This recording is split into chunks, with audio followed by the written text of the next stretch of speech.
नमस्कार दोस्तों, ज्योतिष, हस्तरेखा एवं वास्तु विशेषज्ञ आचार्य पंडित गिरीश बारोलिया के चैनल में आपका स्वागत है।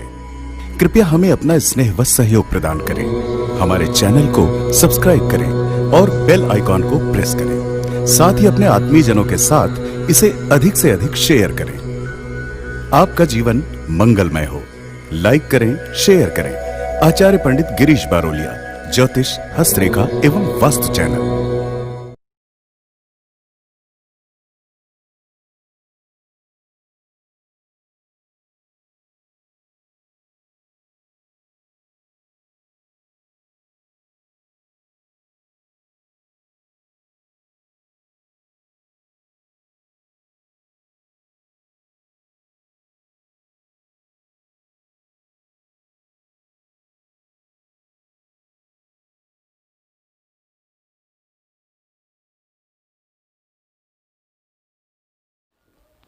राधे राधे, जय श्री कृष्णा। नमस्कार, मैं आचार्य पंडित गिरीश बारोलिया। गायत्री महामंत्र। ओम भूर्भुवः स्वाहा तत्सवितुर्वरेण्यं भर्गो देवस्य धीमहि धियो यो नः प्रचोदयात्। अखण्डमण्डलाकारं व्याप्तं येन चराचरं तत्पदं दर्शितं येन तस्मै श्रीगुरवे नमः। तस्मै श्रीगुरवे नमः। मित्रों, आज से हम एक ऐसी श्रृंखला प्रारंभ कर रहे हैं जिसमें गायत्री से संबंधित आपकी जो भी शंकाएं हैं, आप उन प्रश्नों को हमारे व्हाट्सएप पर लिख कर के भेजें। हम उनके उत्तर यूट्यूब चैनल पर, यानी हमारे चैनल पर आप लोगों को देने का प्रयास करेंगे। यह हमने क्यों सोचा, क्योंकि इतने सारे लोगों के प्रश्न आ रहे हैं, तो एक ही प्रश्न के उत्तर बार बार अनेक लोगों को हमें देना पड़ता है। तो ऐसी स्थिति में जो आप लोगों के अंदर शंका है, वो बहुत सारे लोगों के अंदर भी वो शंकाएं रहती हैं। तो उनका एक वीडियो बना करके यदि हम आप लोगों के समक्ष उसे ले कर के आते हैं, तो उससे क्या होगा कि एक साथ अनेक लोगों की समस्याओं का समाधान हो जाएगा। जैसे कि एक वीडियो हमने आज ही डाला हुआ है। लोगों की शंका थी कि गायत्री मंत्र जपने में कितना समय लगना चाहिए, तो वो हमने एक वीडियो डाला है जो काफ़ी लोग उसे पसंद भी कर रहे हैं और काफ़ी लोगों की प्रतिक्रिया भी आ रही है। तो उसी को चलते आज हमारे मन में पूज्य गुरुदेव ने जो प्रेरणा दी कि क्यों ना हम कुछ वीडियो इस प्रकार के डालें कि आप लोगों के प्रश्न हो और हमारे उत्तर हों, तो उससे ज़्यादा से ज़्यादा लोग लाभान्वित हो सकते हैं। तो आज हमने दो लोगों के प्रश्न लिए हैं। एक हैं अक्षय शर्मा, जो कि राजस्थान कोटा से हैं, जिन्होंने अभी अभी आचार्य पंडित श्री राम शर्मा से हमारे माध्यम से दीक्षा ली है। दूसरा है अंशु कुमारी, ये छात्रा हैं दरभंगा से, दरभंगा बिहार से हैं। तो आज हम इन दोनों के प्रश्नों के उत्तर आप लोगों को देंगे। अक्षय शर्मा राजस्थान जो कोटा से हैं, उनका प्रश्न है, गुरु जी, जब हम गायत्री चालीसा का पाठ करते हैं तो उसमें एक पंक्ति आती है, हंसारूढ़ श्वेतंबरधारी, किंतु गायत्री माता की प्रचलित जो तस्वीर है उसमें उनकी पोशाक श्वेत नहीं रहती है बल्कि लाल होती है, ऐसा क्यों? इस विषय पर आप प्रकाश डालने की कृपा करें। मित्रों, आपने देखा होगा कि जो ज्योत रहती है उसकी जो लौ होती है वो सफ़ेद होती है, लेकिन उसके चारों तरफ उसकी जो है लाल, पीली, नीली, उसमें अन्य भी चीज़ें दिखाई देती हैं। इसी प्रकार से जब साधक साधना करता है और जब आकाश मंडल में, नीले आकाश में जब वो उगते हुए सूरज के या माँ गायत्री के ध्यान करता है, तो सबसे पहले उसको नीला रंग, लाल रंग, इस प्रकार की चीज़ें दिखाई देती हैं। यानी व्यक्ति के जब तक विकार नष्ट नहीं होते तब तक उसके अंदर कई प्रकार के रंग आते रहते हैं।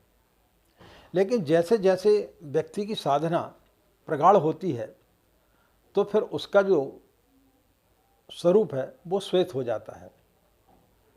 तब आपको जो माँ का स्वरूप है वो हमेशा श्वेत वस्त्र में दिखाई देगा। श्वेत वस्त्र एक ऐसा श्वेत यानी सफ़ेद रंग जो होता है उसमें हर प्रकार के रंग को मिलाने की क्षमता होती है। उसमें आप कोई भी रंग डालें, जैसा रंग डालोगे वैसी हो जाएगा। यानी आप जब माँ के पास बैठते तो वो आपके जैसी हो जाती है। तो ऐसा रंग इसलिए बनाया गया, इसलिए माँ का अलग अलग रंगों में स्वरूप बताया गया है। लेकिन जब लौ जिसका कि आप ध्यान करते हैं, आपने कभी भी अग्नि को देखा होगा, उसकी लौ सफ़ेद होती है लेकिन आजू बाजू उसके अन्य रंग भी होते हैं, जैसे लाल भी होता है, नीला भी होता है, पीला भी होता है। लेकिन उसके पश्चात जब व्यक्ति ध्यानस्थ हो जाता है, जब वो ध्यान में चला जाता है, उसकी साधना परिपक्व हो जाती है, तो फिर वो सिर्फ लौ जो है सफ़ेद दिखाई देती है। इसलिए माँ का जो स्वरूप है वो आपको गायत्री चालीसा में श्वेत वर्ण का बताया गया है, यानी श्वेत वर्ण का ही होता है। और श्वेत वर्ण जो है शुभ होता है। श्वेत वर्ण में समस्त चीज़ें समाहित हो जाती हैं। तो जब तक हमारे अंदर विकार होते हैं तब तक वो विकार जब तक हमारे नष्ट नहीं होते तब तक हमारी जो साधना सफल नहीं होती, तब तक वो हमें अन्य रंगों में दिखाई देती। इसलिए उसका स्वरूप जो है अन्य रंग में बताया गया, ताकि धीरे धीरे आपका ध्यान बढ़े और आप उस स्थिति पर पहुंच सकें।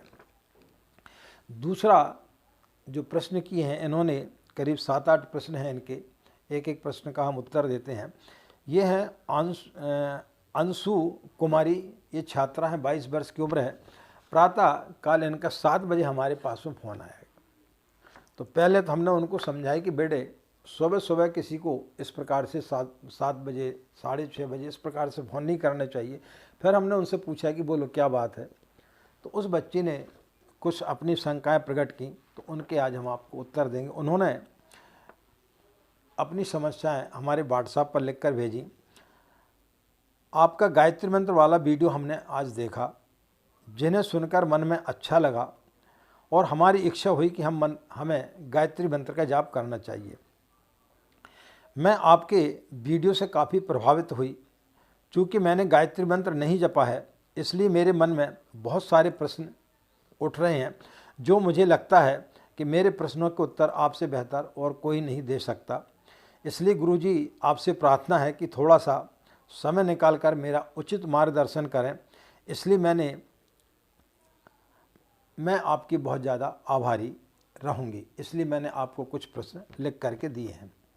पहला प्रश्न इस बच्ची का है, गायत्री मंत्र का जाप कब करना चाहिए और जब भी आप जाप करें तो उसके पहले नहाना जरूरी है क्या? तो गायत्री मंत्र का जाप जो है हमें ब्रह्म मुहूर्त में करना चाहिए, यह हम कई बार बता चुके हैं। और गायत्री मंत्र का जाप इन्होंने बोला है कि कब कब करना चाहिए। तो गायत्री साधना को त्रिकाल संध्या कहा गया है, यानी 3 समय आप गायत्री की साधना कर सकते हैं। पहला है ब्रह्म मुहूर्त, जो कि सुबह 4:14 से प्रारंभ होता है। तो सूर्योदय के आधा घंटे 1 घंटे पश्चात तक आप इसकी साधना कर सकते हैं। दूसरा दोपहर को 12 बजे और तीसरा शाम को सूर्यास्त के कुछ समय पहले से सूर्यास्त के पौना या 1 घंटे बाद तक साधना आपको करना चाहिए। ब्रह्म मुहूर्त आने प्रातः 4:14 से पहले, यानी 4 बजे के पहले और रात्रि में सूर्यास्त के 1 घंटे के पश्चात जो भी साधना की जाती है वह साधना मानसिक रूप से की जाना चाहिए। और उस समय गायत्री की साधना नहीं करना चाहिए, उस समय तांत्रिक साधनाएं की जाती हैं। इसलिए जो व्यक्ति तांत्रिक साधना करते हैं उन्हें रात्रि में साधना की जाती है। लेकिन जो आप गायत्री की साधना कर रहे हैं, साधारण साधना जो करते हैं, वह 4:30 बजे के पश्चात आपको प्रारंभ करना चाहिए सुबह, और सूर्य अस्त के आधा घंटे के या 1 घंटे के बाद तक आपको साधना करना चाहिए। और यदि आप एक ही बार में नहीं कर सकते, 3 बार। जैसे इस बच्ची ने पूछा कब कब साधना करना चाहिए, तो पहली ब्रह्म मुहूर्त में, दूसरा दोपहर को 12 बजे, और तीसरा सूर्यास्त के आधा घंटे या 1 घंटे पहले से लेकर के सूर्यास्त के 1 घंटे बाद तक आप कर सकते हैं। दूसरा प्रश्न है, जाप किस माला से करना चाहिए और माला नहीं है तो फिर कैसे करें? 3 माला सबसे शुद्ध मानी जाती हैं, चंदन की, तुलसी की और रुद्राक्ष की, जिसमें से गायत्री मंत्र का जो जाप है, चंदन की माला यदि आपको जहाँ गारंटी है कि ठीक मिल जाएगी, तो आपको जो है तुलसी की माला से जाप करना सर्वश्रेष्ठ माना गया है, अन्यथा चंदन की माला से आपको जाप करना चाहिए। यदि 2 माला यदि उपलब्ध नहीं हो रही हैं, तब फिर आपको रुद्राक्ष की माला से जाप करना चाहिए। यदि आप कोई विशेष तरीके का कोई अनुष्ठान आदि कर रहे हैं, तो फिर आपको रुद्राक्ष की माला से जाप करना चाहिए। साधारण यदि आप जाप कर रहे हैं, तो फिर आपको तुलसी की माला या चंदन की माला श्रेष्ठ होती है। इन 2 मालाओं में से आपको गायत्री मंत्र का जाप करना चाहिए। यदि आपके पास में माला नहीं है, तो इसको कर माला बोलते हैं। ये आप इनके पूर्व से भी आप गिन करके और माला का जाप आप कर सकते हैं। तीसरा प्रश्न इस बच्ची का, गायत्री मंत्र जप करने के लिए शाकाहारी होना जरूरी है क्या? मित्रों, ये बहुत सारे लोगों के प्रश्न आते हैं। अब कई लोग उड़ीसा में जो रहते हैं, कई लोग बंगाल से फ़ोन आते हैं, तो उनका भोजन ही जो है मांसाहारी है। अब ऐसी स्थिति में क्या किया जाए? तो गायत्री मंत्र ऐसा नहीं कि आप पहले छोड़ेंगे उसके पश्चात फिर आप जाप करेंगे, तो कोई भी चीज़ फिर आप ऐसे नहीं छोड़ सकते। तो गायत्री मंत्र का जब आप जाप करेंगे, तो धीरे धीरे आपके अंदर जो है इस प्रकार की भावना आने लगेगी कि वो चीज़ें आप ऑटोमेटिक आपकी छूटना चालू हो जाएंगी। किसी भी प्रकार का आप व्यसन करते हैं और यदि आप मांसाहार करते हैं, तो जब आप गायत्री मंत्र का जाप चालू करेंगे, तो फिर आपका धीरे धीरे स्वयं उनसे अरुचि आपकी होने लगेगी। गायत्री मंत्र का जाप शुद्ध शाकाहारी भोजन से इसलिए करना चाहिए ताकि सात्विक विचार आपके अंदर होने चाहिए। जब हम तामसी भोजन करते हैं या मांसाहार करते हैं, तो उससे हमारी बुद्धि जो है वो तामसिक होती है, हमारे अंदर जो है नेगेटिव विचार आते हैं, तो वासना जागृत होती है। इसलिए मांसाहार का सेवन नहीं करना चाहिए जहाँ तक संभव हो। लेकिन जिनकी आदत रहती है, ऐसा नहीं कि वो गायत्री मंत्र नहीं जप सकते, उन्हें ज़रूर जपना चाहिए। और धीरे धीरे ऐसी परिस्थितियाँ निर्मित होती चली जाएंगी कि आपका स्वयं उससे घृणा होने लगेगी और आप मांसाहार छोड़ देंगे। अगला प्रश्न है उनका, क्या गायत्री मंत्र श्रापित है? गुरु के बिना इस मंत्र का जाप नहीं करना चाहिए। कोई भी मंत्र श्रापित नहीं होता है। इसके बारे में हमने बहुत सारे वीडियो डाले हुए हैं कि क्या गायत्री मंत्र श्रापित है। आप उन्हें ज़रूर सुन लें, क्योंकि एक ही चीज़ के लिए बार बार बताना और यह एक बड़ा विषय है। तो गायत्री मंत्र श्रापित नहीं है। उसके अंदर जो है, जो व्यक्ति गायत्री मंत्र जपता है, उसके अंदर ब्रह्मा, विष्णु और महेश जैसे गुण आना चाहिए, यानी उसके 3 ताले हैं। तो वो जो 3 ताले यदि आपके खुल गए, तो समझो कि आपको गायत्री मंत्र सिद्ध हो गया। यह हमने एक वीडियो डाला हुआ, उसको आप सुने। दूसरा, ऐसा व्यक्ति जिसमें ब्रह्मा, वशिष्ठ और विश्वामित्र जैसे गुण हों, ऐसे व्यक्ति को यदि आप गुरु वरण करके के बाद यदि आप गायत्री मंत्र का जाप करते हैं, तो वो ज़्यादा फलित होता है। इस मंत्र का जाप गुरु दीक्षा लेकर के करना चाहिए नहीं। प्रारंभिक तौर पर जो व्यक्ति आपको बता रहा है, उसके आधार पर यदि आप गायत्री मंत्र का जाप करते हैं तो कोई परेशानी नहीं है। लेकिन जब आप कभी 24,000 का लघु अनुष्ठान या आप 1.25 लाख का अनुष्ठान करना चाहते हैं, गायत्री से आप साधना से कुछ विशेष आध्यात्मिक में उन्नति करना चाहते हैं, तो फिर आपको गुरु वरण करना आवश्यक है। और इसी के तहत जो है हमने एक कार्यक्रम चलाया है, एक वीडियो हमने डाला हुआ था, जिसका काफ़ी लोग लाभ ले रहे हैं और अभी तक कम से कम 200 लोग जो है दीक्षा ले चुके हैं। तो हम दीक्षा नहीं देते, हम दीक्षा दिलाते आचार्य पंडित श्री राम शर्मा को गुरु वरण कराते हैं। तो वह कार्यक्रम हमारा चल रहा है। तो जो भी लोग और भी हमारे वीडियो को सुन रहे हैं और वो इच्छुक हैं और गायत्री मंत्र का जाप करना चाहते हैं, तो वो गुरु दीक्षा आचार्य पंडित श्री राम शर्मा से जो है हमारे माध्यम से यहाँ से ऑनलाइन हमसे लेवा सकते हैं। अगला प्रश्न है इसका, इस मंत्र का जाप आवाज़ निकाल कर सकते हैं क्या? किसी भी मंत्र का जाप जोर से नहीं किया जाता है। जब हम गायत्री मंत्र का जाप करते हैं, तब जब आप जाप कर रहे होते हैं तो उस समय आपकी आवाज़ आपके बाजू में बैठे हुए व्यक्ति को भी सुनाई नहीं पड़ना चाहिए। आपके सिर्फ होंठ हिलना चाहिए, मुंह से आवाज़ नहीं निकलना चाहिए। लेकिन जहाँ प्रार्थना होती है, प्रेयर होती है, वहाँ पर आप गायत्री मंत्र ज़ोर ज़ोर से बोल सकते हैं। जहाँ सामूहिक रूप से यदि भजन किया जा रहा है तब फिर वहाँ पर जैसे लयबद्ध तरीके से भजन किया जाता है। ओम भूर्भुवः स्वः तत्सवितुर्वरेण्यं भर्गो देवस्य धीमहि धियो यो न प्रचोदयात्। इस प्रकार से जहाँ भजन चलता है वहाँ पर आप जोर से कर सकते हैं। लेकिन जब आप साधना कर रहे हैं, जाप कर रहे हैं, तब फिर उस समय आपको जाप जो है जोर से नहीं करना चाहिए। आगे इनका प्रश्न है, क्या मैं 3:30 बजे यानी सुबह 3:30 पर उठ करके स्नान आदि करने के पश्चात में 4:30 तक गायत्री मंत्र का जाप शुरू कर सकती हूँ? बिल्कुल कर सकते हैं आप। 4:30 बजे के बाद आप गायत्री मंत्र का जाप शुरू कर सकते हैं। इसके बाद इन्होंने लिखा है, क्या मंत्र जपने के लिए नहाना जरूरी है?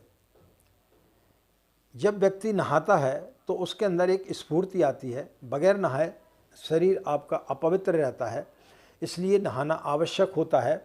हाँ, लेकिन जब आप प्रातःकालीन आपने स्नान आदि कर लिए, इसके पश्चात आप दोपहर की संध्या कर रहे हैं या शाम की संध्या कर रहे हैं, उस समय यदि आप स्नान नहीं करना चाहते तो कोई दिक्कत नहीं। यदि आप कहीं नौकरी में गए हैं और वहाँ से आप लौट के आ रहे हैं और पसीने इत्यादि आ गया है, आपके कपड़े जो है ख़राब हो गए, तो फिर आपको स्नान कर लेना चाहिए। अन्यथा हाथ पैर धो करके भी आप दोपहर और संध्या की साधना की जो है वो साधना कर सकते हैं। लेकिन प्रातःकाल आपको बगैर स्नान किए जाप नहीं करना चाहिए, पूजा स्थली पर नहीं बैठना चाहिए। मानसिक जाप आप किसी भी स्थिति पे कर सकते हैं, मानसिक जाप आप कभी कर सकते हैं। आखिरी इनका प्रश्न है, ब्रह्म मुहूर्त में नहाने के फायदे क्या होते हैं? ब्रह्म मुहूर्त में नहाने के व्यक्ति को कई फायदे होते हैं।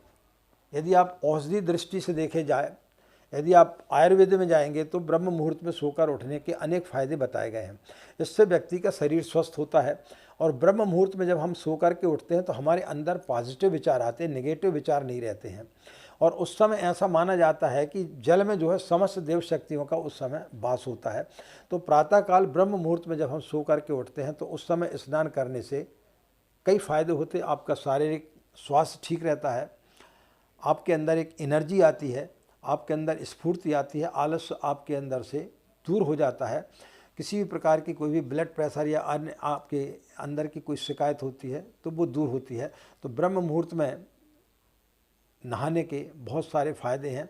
इसके आयुर्वेदिक दृष्टि से देखा जाए, वैज्ञानिक दृष्टि से भी देखा जाए तो इसके बहुत सारे फायदे बताए गए हैं। ये एक बहुत अलग विषय है, इसके में भी एक पूरा वीडियो बनाया जा सकता है। इसलिए हम इतना ही बता रहे हैं कि ब्रह्म मुहूर्त में सोकर उठ के स्नान आदि करने से व्यक्ति का जो शरीर है वो तरोताज़ा रहता है, स्वस्थ रहता है और जीवन में फिर ऐसा व्यक्ति कभी बीमार नहीं होता है।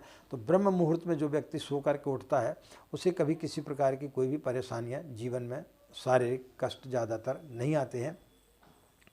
हमेशा उसके अंदर जो है पॉजिटिव विचार रहते हैं। इसलिए जब आपने देखा होगा कि बच्चे लोग जब ब्रह्म मुहूर्त में सो कर के उठ कर के जब पढ़ते हैं तो उन्हें वो चीज़ बड़े जल्दी याद होती है। आपने देखा होगा सुबह सुबह यदि आपने कोई फिल्मी गाना गुनगुना लिया या कोई मंत्र को आपने पढ़ लिया तो वो दिन भर आप उसी चीज़ को दोहराते रहते हैं। यानी उस ब्रह्म मुहूर्त में जो भी आप काम करते वो आपको याद रहता है।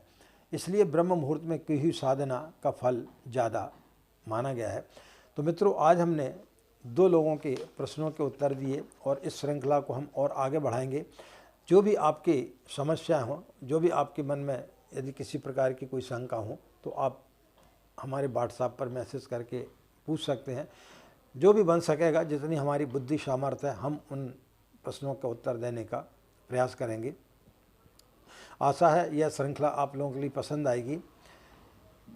इन्हीं कामनाओं के साथ में कि आपका दिन मंगलमय हो, आप लोग खुश रहें, मस्त रहें, माँ गायत्री की असीम कृपा इसी प्रकार आप लोगों को बनी रहे। हमें आज्ञा दें। नमस्कार। ओम।